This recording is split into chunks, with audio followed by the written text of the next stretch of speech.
Good morning, children. Today I am going to start the new lesson, History, Lesson 7, Ashoka, the Emperor who gave up war.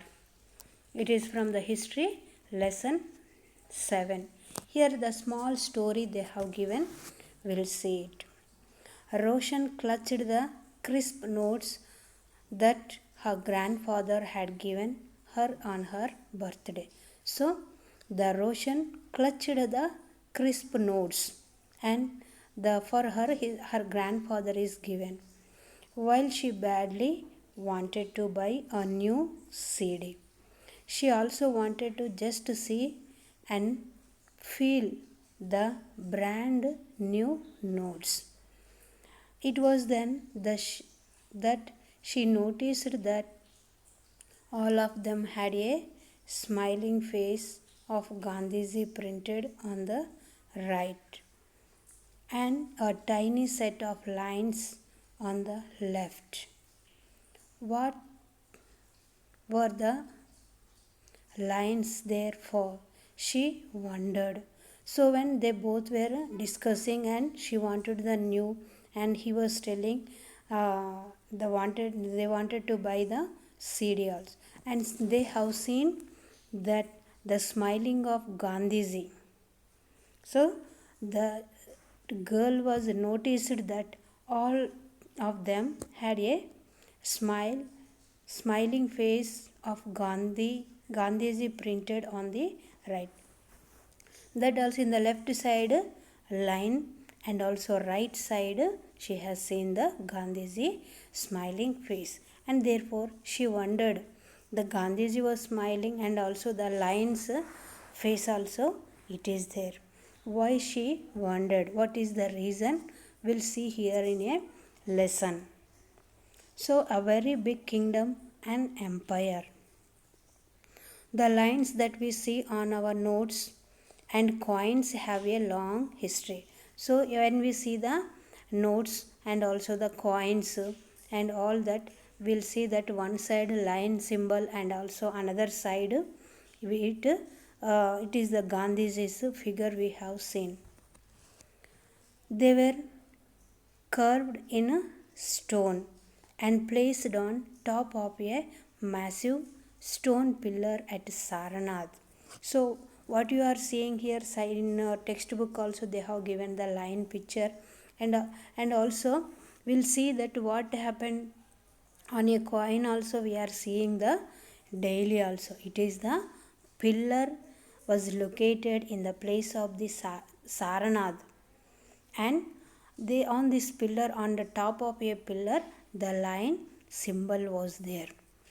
Ashoka was one of the greatest ruler known to history, and on his inspirations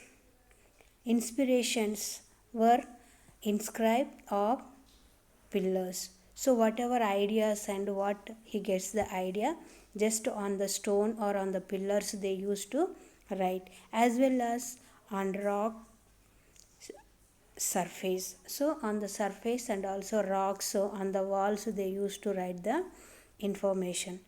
Next, before we find out what was written in these inscriptions, children, what do you know, what do you mean by the inscriptions? In previous class also I had told for you in the first lesson we'll see that inscriptions and also the manuscript. The inscriptions they were written information.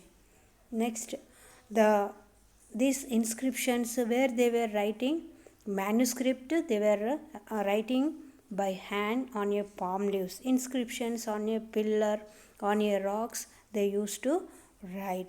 And let us see why kingdom was called an empire. So children, why these kingdoms were called an empire? The empire that Ashoka ruled was founded by his grandfather. The Ashoka where he ruled the kingdom, starting before him, it was started by the Ashoka's grandfather. What is the name of the Ashoka's grandfather? Chandragupta Maurya. More than 2300 years ago, More than 2300 years ago, Ashoka grandfather was started his kingdom or empire. Chandragupta was supported by a wise man named Chanakya.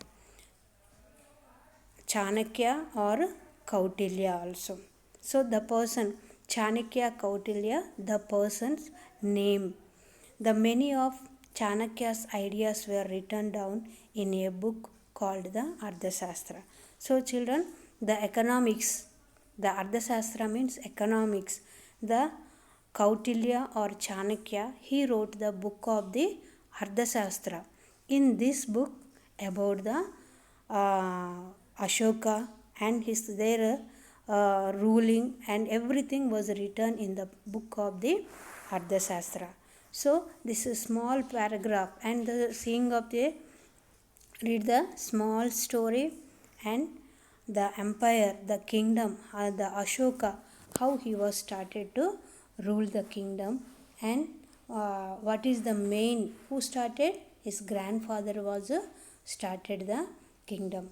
And there were several cities in the empire marked with black dots on a map. We can see all the black dots. On a map we can see what are the black dots are there. There are the places, several cities. These includes the capital Pataliputra, Takshila and Ujjain. Takshila was a gateway to the northwest, including Central Asia, while Ujjain lay on the route from north to South India.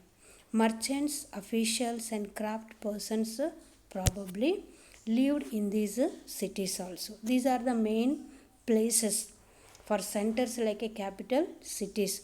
Merchants means the people for the business purpose, and also these are the main places in Ashoka's ruling time. They were maximum developed places only, we can say that. In other areas there were villages of farmers and herders. In some areas such as central India there were forests where people gathered forest produce and hunted animals for food.